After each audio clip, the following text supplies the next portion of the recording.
Indo British advanced pain clinic నొప్పి మాయం surgery దూరం ఫర్ అపాయింట్మెంట్స్ 9155515563.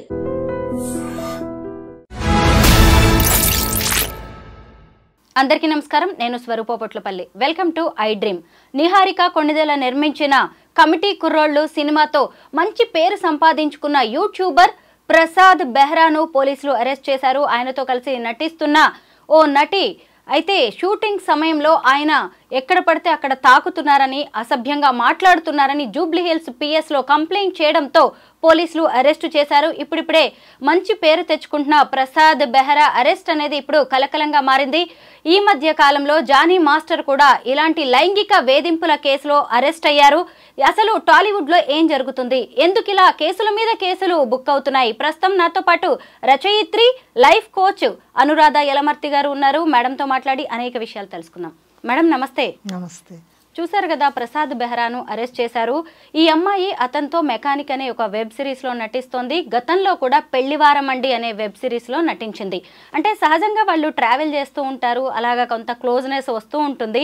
కాకపోతే ఆ అమ్మాయిని ఇబ్బంది పెట్టేలాగా గత కొన్ని నెలలుగా ఇతను ప్రవర్తిస్తుండడంతో ఆమె పోలీసులకు కంప్లైంట్ చేయాల్సి వచ్చింది.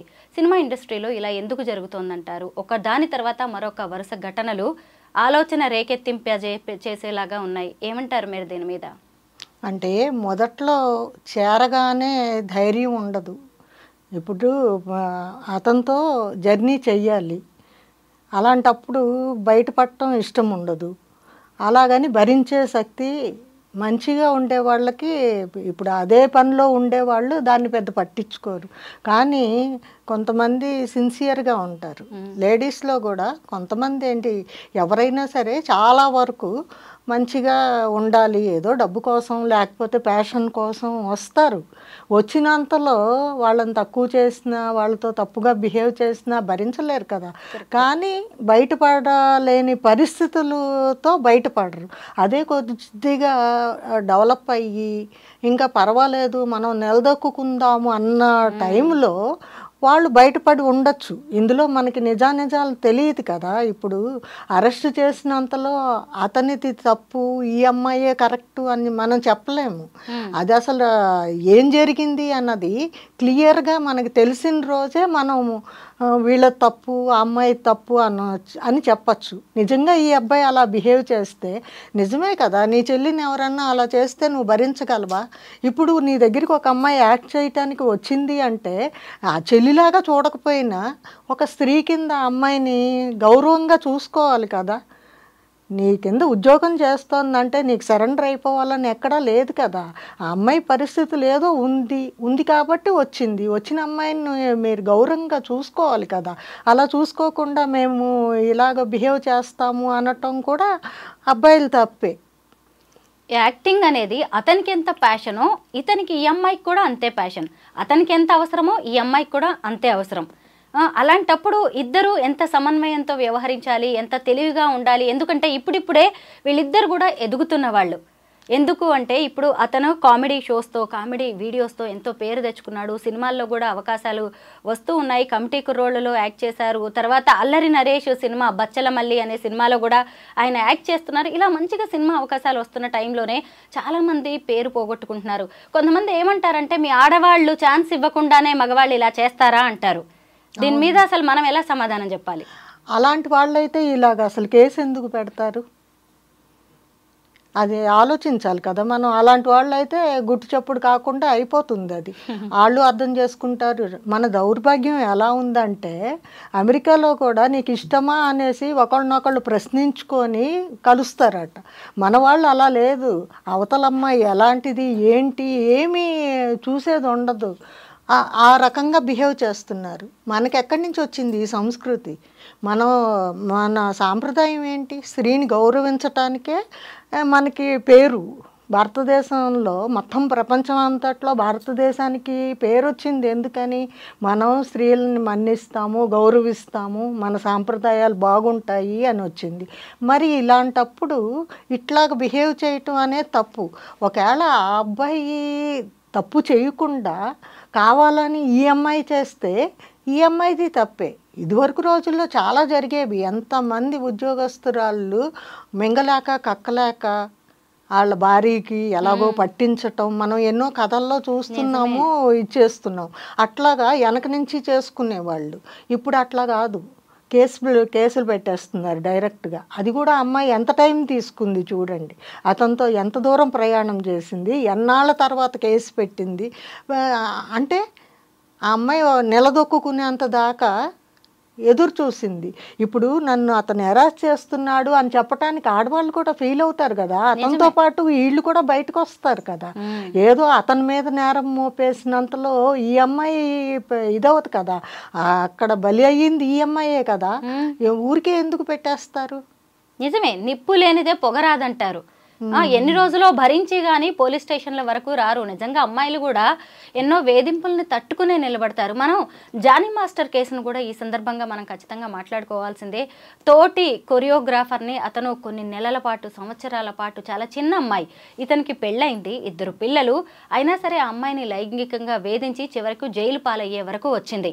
జానీ మాస్టర్ కేసులో చూసినప్పుడు ఆ అమ్మాయి కూడా కొద్ది రోజులు అతనితో మంచిగా ఫ్రెండ్లీగా ఉన్నట్టుగానే కనిపించింది. ఎందుకంటే ఇదే అవకాశాలు, ఇలా అవకాశాలను అడ్డం పెట్టుకుని ఆడపిల్లలను తొక్కేసే పరిస్థితులు కనిపిస్తున్నాయి. ఆడపిల్లలు ఎలా ధైర్యంగా ఉండాలి అంటారు? ధైర్యంగా ఉండాలంటే ఇలా ఫేస్ చేయాలి అంతే పరిస్థితుల్ని. ఇప్పుడు అలాగ రాకపోతే ఇంక ఎన్నాళ్ళైనా అలా ఉండిపోతారు కదా. ఇప్పుడు ఎదురు తిరిగితేనే కదా ఆ అమ్మాయి సేఫ్ అవుతుంది. లేదా భరిస్తున్నంతసేపు అనుభవించాల్సిందే తప్పని పరిస్థితి వస్తుంది. అందుకనే ఆడవాళ్ళు ఎదురు తిరుగుతున్నారు.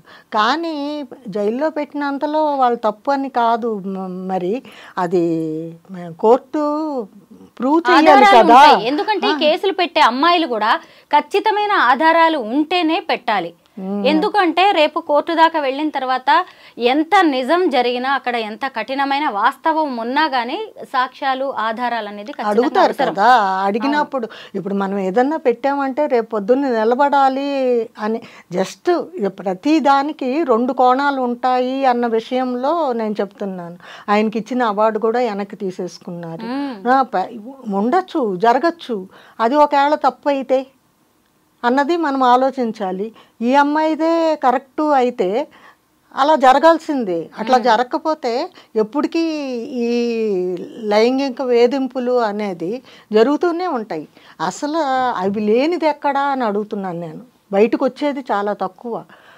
సినిమా ఫీల్డ్లో అలాంటివి ఎక్కువ అంటారు అందరూ. అబ్బే అదేం లేదు, అందరూ మంచిగానే ఉంటారు అని అంటారు. కానీ మనం చూస్తున్నది ఎక్కువ ఇలాంటివే చూస్తున్నాం. మనం జరుగుతున్నాయి కదా, బయటకు వస్తున్నాయి, మనం కళ్ళతో చూస్తున్నాము. ఏమీ లేదంటే ఎలా ఒప్పుకుంటాము? కాబట్టి వాళ్ళు వేయటంలో తప్పులేదు. వాళ్ళు ఎంతో బాధని, వ్యధని కడుపులో దిగమింగుకొని ఇంకా మనం తట్టుకోలేము అనే పరిస్థితులు వస్తేనే ఇలా కేసు వేస్తారు. ఎంత గొప్పోడైనా సరే లేడీస్ ముందు జాగ్రత్తగా ఉండాలండి. వాళ్ళతో మంచిగా ఉండాలి, గౌరవంగా చూసుకోవాలి. యూనిట్ కానీ, సినిమా కానీ, ఏదైనా సరే ఎప్పుడు కానీ నువ్వు నన్ను గౌరవిస్తే నీ గౌరవం ఇంకా పెరుగుతుంది. నువ్వు నన్ను హీనపరిస్తే అప్పుడు కూడా నువ్వు మనిషివి, భారతదేశంలో ఒక పౌరుడివి.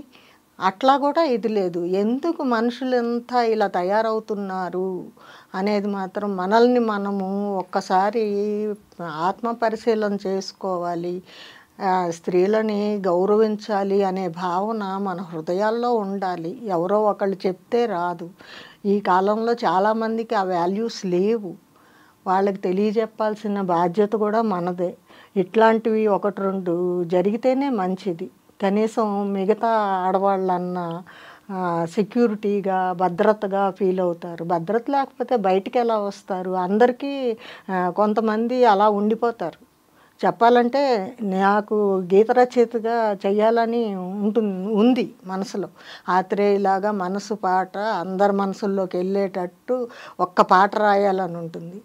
ఈ సినీ ఫీల్డ్ని తలుచుకొని ఎందుకు వచ్చిందిరా బాబు, హాయిగా ఇంట్లో కూర్చుందాం, ఏదో ఇంట్లో రాసుకుంటే 1,00,000 మంది చదువుతారు పత్రికల్లో కానీ, ఈ మ్యాగజైన్స్లో కానీ, ఎందుకు వెళ్ళి ఇబ్బంది పాలవటం అన్న ఇది మైండ్లో ఉండిపోయింది. నిజంగా సినిమా అనేది రంగుల ప్రపంచం.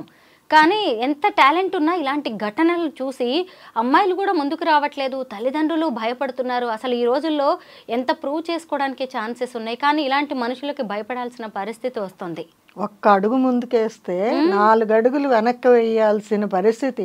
అంతా గొప్ప లెవెల్కి వెళ్ళిపోయారని అనుకుంటాం మనం, కానీ ఇలాంటి అడ్డంకులు ఎన్ని ఎదుర్కొన్నారు వాళ్ళని అడగాలి మనం.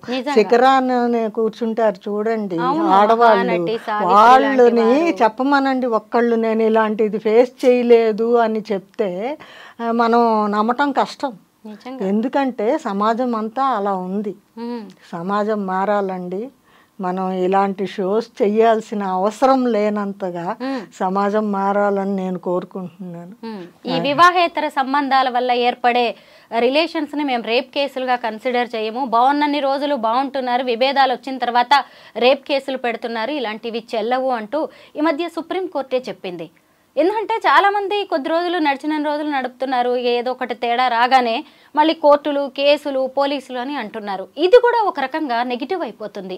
అంటే నిజంగా అన్యాయం జరిగిన వాళ్ళకి, నిజంగా ఇబ్బంది పడుతున్న వాళ్ళు భయపడాల్సి వస్తుంది. ఎందుకు ఇలా జరుగుతోంది? అసలు లివింగ్ రిలేషన్షిప్ పెట్టమని ఎవరన్నారు చెప్పండి? అది మన సాంప్రదాయమా? కాదు. ఎందుకు ఒప్పుకుంటున్నారు? అంటే ఒకప్పుడు లివింగ్ రిలేషన్స్, ఈ సహజీవనం కాన్సెప్ట్ వేరు. వాళ్ళకి కొన్ని పద్ధతులు ఉండేవి, కొన్ని సిద్ధాంతాలు ఉండేవి. ఏ వ్యక్తితో లివ్ ఇన్ రిలేషన్ అనుకుంటే, సహజీవనం అనుకుంటే చచ్చే వరకు ఆ వ్యక్తులతోనే కట్టుబడి ఉండేవాళ్ళు.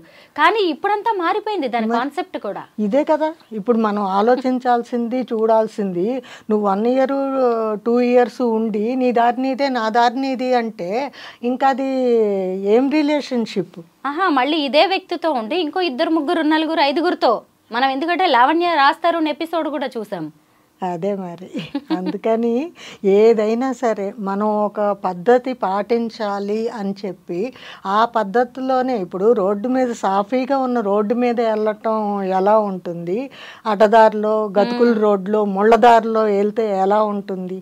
ఎప్పటికైనా తప్పు అనేది ఇలా ఫేస్ చేయాల్సి వస్తుంది. తప్పు చేయకుండా ఉంటే నీ లైఫ్ వెళ్ళే దారి వేరుగా ఉంటుంది.